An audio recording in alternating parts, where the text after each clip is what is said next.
पूरे मुल्क के साथ साथ जम्मू कश्मीर के अंदर इस वक्त जो पार्लियामेंट इलेक्शन के हवाले से अगर हम बातचीत करेंगे तो यहाँ पर मुख्तलिफ तरह के जो पॉलिटिकल पार्टीज है वो यहाँ पर गांव में जाते हैं, लोगों के पास जाते हैं और कहीं ना कहीं लोगों को जो है वोट हासिल करने के लिए जो है मुख्तलिफ तरह की पार्टियों ने जो है यहाँ पर कैंपेन जो है वो शुरू कर दिए। तो इस हवाले से हमारे पास आज इस वक्त मौजूद जो है एक इंडिपेंडेंट कैंडिडेट है, बारामूला लोकसभा हवाले से बातचीत करेंगे। लोगों का कहना है कि अगर हम पीपल्स कॉन्फ्रेंस और नेशनल कॉन्फ्रेंस के दरमियान बात करें काफी ज्यादा टक्कर जो है आने वाले दिनों में देख सकती है। तो हमारे साथ इस वक्त यहाँ पर एक इंडिपेंडेंट कैंडिडेट है सईद आमिर सोहेल, इनसे हम जानने की कोशिश करें क्योंकि आज इन्होंने मुख्तलिफ जो यहाँ के फारफलंग एरिया से सब डिवीजन गुलमर्ग का यहाँ पर कैंपेनिंग की। तो लोगों का किस तरह का रुझान रहा और लोगों की क्या कुछ एक्सपेक्ट है, क्या कुछ रहा है, इनसे हम जानने की कोशिश करेंगे।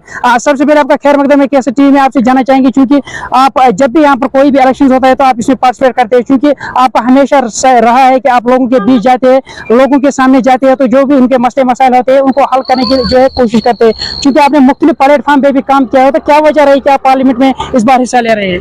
देखिए, सबसे बड़ी बात यह है कि इलेक्शन में हिस्सा लेना ही बहुत अहम कदम होता है। एक स्ट्रॉन्ग डेमोक्रेसी में एक जमहूरियत को मजबूत करने के लिए इलेक्शन में हिस्सा लेना ज़रूरी होता है।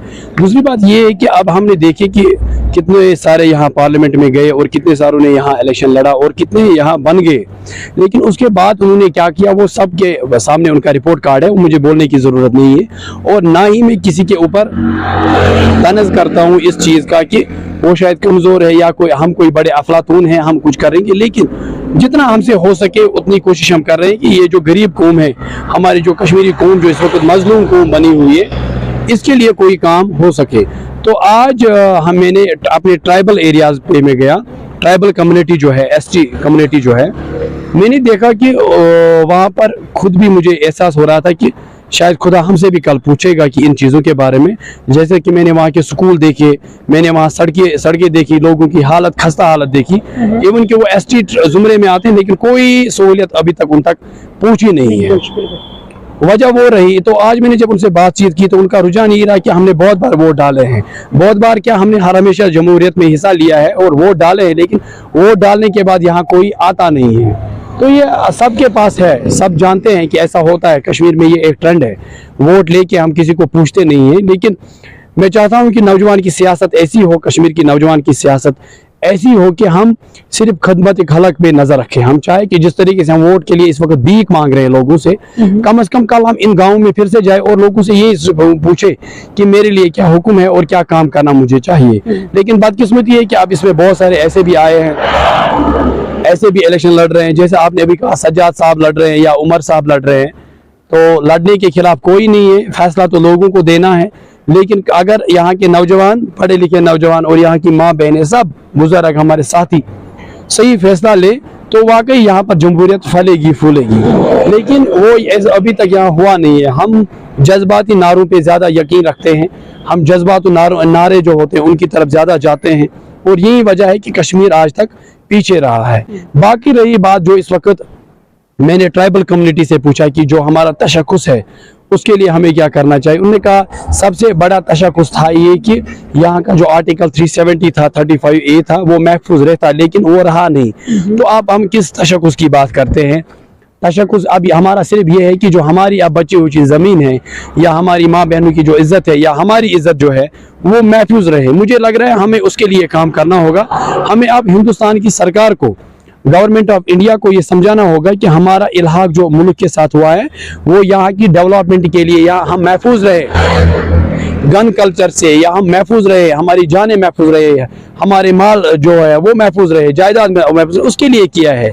ना कि हमारे महफूज इसलिए रखना है, हमें इलाक इसलिए किया है कि ये ख़त्म हो जाए।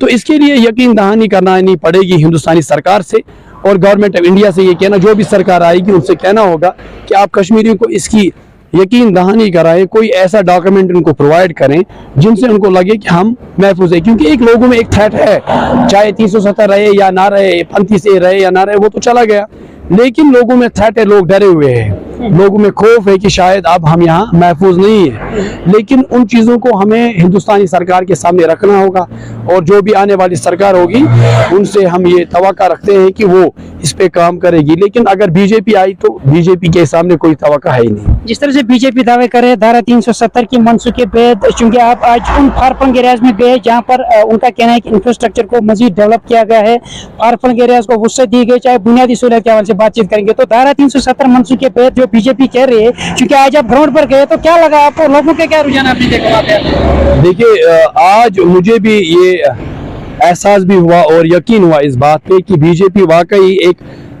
हालो स्लोगन कर रही है, हालो स्लोगन दे रही है। ये खोखले नारे हैं इनके डेवलपमेंट के। अगर इनको डेवलपमेंट करनी होती, अगर इनके दौर में ट्राइबल कम्युनिटी को कुछ होता तो मैं भी आज मान जाता। आज मैं जब ट्राइबल कम्युनिटी के पास गया, हमारे यहाँ ट्राइबल कम्युनिटीज आती है, दाराकशी है, बुद्रकूट है, बुद्रकूट से वो रिंगावारी है। रिंगावारी में स्पेशली मैं कहूँगा, रिंगावारी में हम गए, उनके रोड खस्ता है, वहाँ स्कूल की दो दीवारें खड़ी है और 2 दीवारें जो है वो गिर गई है और वहाँ के बच्चे अब दूसरे स्कूल में शिफ्ट हुए हैं और उनकी बिल्डिंग वहाँ पर सही नहीं है और पावर सिस्टम का वहाँ कोई सिस्टम ठीक ही नहीं है। वो खुद वहाँ बोल रहे हैं, उन्होंने कहा कि ट्राइबल कम्युनिटी को सिर्फ ये बदनाम कर रहे हैं बीजेपी वाले, लेकिन ग्राउंड सतह पे कुछ हुआ नहीं है। अब अपने लीडरों से हम क्या खफा हो सकते हैं, उनको हमने वोट दिए थे इसीलिए ताकि वो हमारी बात करें, लेकिन उन्होंने की नहीं और उन्होंने आज तक सिर्फ हमें इमोशनल ब्लैकमेल किया और वोट लिया। और आज हम तवक्का कर रहे हैं, हमने उनको कहा कि ये साफ वाजिया है कि लोगों को तसल्ली हुई है वोट डालने की, लेकिन अब वोट डालना पड़ेगा क्योंकि अगर हमें जालिमों को भी हटाना, जालिमों को भी पीछे करना है, तरक्की के रास्ते खोलने हैं और ईमानदारी से काम करना है, तो नौजवान को साथ देना पड़ेगा और उस नौजवान को जो दानादारी पे हो। ये नहीं है कि बहुत सारे प्रॉक्सी कैंडिडेट भी इस वक्त नाच रहे हैं दाएं बाएं, उनकी तरफ तवज्जो ना दें। कम से कम हम ये सोचें कि अब 70 साल तक अगर कश्मीर बर्बाद हुआ, इसके आगे हम बर्बाद ना होने दें। तो क्या एजेंडा रहेगा आपका पार्टी इलेक्शन के हवाले से? और जिस तरह से हम देख रहे हैं कि नॉर्थ में काफी ज्यादा टक्कर देखने को मिल, चाहे हम नेशनल कॉन्फ्रेंस की बात करें, पीपल्स कॉन्फ्रेंस या पीडीपी की बात करेंगे, तो क्या एजेंडा रहेगा आपका इसमें? मेरा सबसे बड़ा एजेंडा पहले ये है कि मेरा एजेंडा बीजेपी की पॉलिसीज के खिलाफ है। बीजेपी की पॉलिसीज के खिलाफ में हूँ मैं, उनका एक सियासी हरीफ हूँ। इसमें उनके सियासी पॉलिसीज के साथ में कोई कंप्रोमाइज नहीं करूंगा और ना मैं उनके साथ कोई लगाव रखता हूं, क्योंकि उनकी पॉलिसीज जो है वो अगेंस्ट एक कम्युनिटी के जाते हैं। देखिए, एनआरसी आपने पास किया, मुसलमान उसमें अलग से है, सीएए आप पास कर रहे हो, मुसलमान उसमें एक्सक्लूडेड है। दैट मीन्स ये एक जंग आप छेड़ रहे हो, आप एक कम्युनिटी को इग्नोर कर रहे हो, अवॉइड कर रहे हो उनका सुनना। तो बीजेपी के साथ तो नहीं, ये पहला एजेंडा है। दूसरा एजेंडा हमारा ये है कि कश्मीर जिसका है, कश्मीर पे उसका हक रहना चाहिए। जैसे बाहर रियासतों में है, हिमाचल प्रदेश में 371 है, हिमाचल में तो कोई बाहरी नहीं आता है ना। ऐसे ही कश्मीर में जो पॉलिसीज आई थी कि कश्मीर कश्मीरियों का है, हमारा इलाका हिंदुस्तान से है, मुल्क के साथ है, इसमें कोई शक नहीं है। हम मुल्क हिंदुस्तानी है, तभी तो इलेक्शन लड़ रहे हैं हम। 2 नारे हम नहीं दे सकते हैं, लोगों को बहकावे में नहीं ला सकते। लोगों को हमने आज एक नारा देंगे, कल दूसरा नारा देंगे, ये मेरे से नहीं होगा। मेरी पॉलिसी रहेगी यहाँ के नौजवानों का तशक्कुस जो है महफूज रहे, यहाँ के नौजवान नशेरी अद्वियात से बाहर आए, डिप्रेशन से बाहर आए, वो रोजगार की तरफ चले, उनके लिए रोजगार के जो नए मौक़िफ़ है वो खुले, वो बेहतर रहेगा। यहाँ की माँ बहनों की इज्जत महफूज रहे, यहाँ के बच्चे पढ़े, यहाँ के बच्चे आगे बढ़े, यहाँ बच्चे जो है वो ऐसी चीजों का इस्तेमाल करने जिससे दहशतगर्दी बढ़ जाती है। और बाकी रही बात, वो आपको पता ही है कि मैं बीजेपी के पॉलिसीज के साथ कोई कंप्रोमाइज कर नहीं। जिस तरह से सुप्रीम कोर्ट ने कहा था कि जो यहाँ पर अगर चूंकि जम्मू कश्मीर इस वक्त यूटी है, तो उनको कहा गया था कि यहाँ पर स्टेटहुड जो है वो रिस्टोर करे, और इसके अलावा जो असेंबली इलेक्शंस का भी यहाँ पर कहा गया था सितंबर के एंड तक जो होने चाहिए। तो इस हवाले से क्या मुकर रहेगा आपका? देखिए, सुप्रीम कोर्ट के जो ऑर्डर होते हैं उनको किसी भी हाल में इम्प्लीमेंट करना होता है। और रही बात स्टेटहुड की, स्टेटहुड यहाँ के प्राइम मिनिस्टर ने खुद कहा था कि हम वक्त आने पे स्टेटहुड जो है वो जल्दी हम रेस्टोर कर देंगे। देखिए, स्टेटहुड अगर ये रेस्टोर यहाँ करते हैं तो ये हमारे ऊपर कोई एहसान नहीं कर रहे हैं, क्योंकि इन्होंने हमारा जो रियासत का दर्जा है वो छीना है और छीन के इनको वापस देना है, क्योंकि वो एक नाजायज तरीके से इन्होंने हटाया था। उस पर तो कोई बात नहीं कर सकते, चाहे यूटी रहे या स्टेट बनाए, वो हिंदुस्तानी सरकार की गलती है, वो भाजपा की गलती है। ये खुद भी पछता रहे कि हमने स्टेट को क्यों खत्म किया और हमने एक स्टेट को क्यों बाइफरकेशन किया, लद्दाख को अलग किया और यहाँ अलग किया। अलबत्ता ये स्टेटहुड रेस्टोर करना ये इनका काम है, सुप्रीम कोर्ट के ऑर्डर से। सुप्रीम कोर्ट तो अबव द लॉ कुछ नहीं है।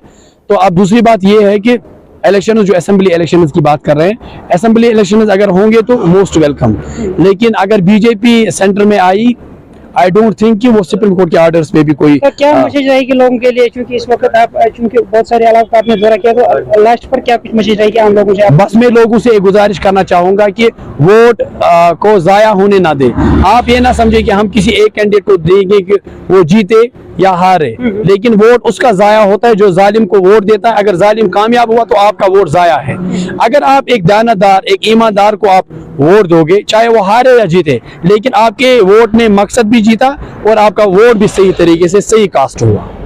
That's it, ये मेरी मैसेज है। जी, जिस तरह से हम देख रहे हैं कि बारामूला के अंदर जो लोकसभा इलेक्शंस के हवाले से कैंपेनिंग जो है मुख्तलिफ तरह के जो सियासी लीडर है वो करते हुए नजर आ रहे हैं। क्योंकि आज हमने देखा जो इंडिपेंडेंट कैंडिडेट यहाँ पर बारामूला लोकसभा सीट के हवाले से बात करें, सैयद आमिर सुहेल से हमने एक एक्सक्लूसिव बातचीत की, तो उनका यही कहना है कि जो मुद्दे पिछले कई दायरे से रहे, चाहे हम यूटी एडमिनिस्ट्रेशन की बात करें या पिछले सरकारें जो रही है, कहीं ना कहीं इनको जो है पार्लियामेंट तक ले जाने की लगातार कोशिश करेंगे। लोगों के जितने भी डेली रूटीन में जो मसले मसाइल है इन्हें हल करने की कोशिश करेंगे और उन्हें लोगों पर यही मैसेज रहेगी कि इस बार वोट जो आप डेवलपमेंट प्रॉस्पेक्ट और प्रोग्रेस को दो, ताकि ज्यादा से ज्यादा यहाँ पर सिटी टाउन को छोड़कर ज्यादा से ज्यादा यहाँ के फार फंगे वहाँ पे भी डेवलपमेंट हो सके।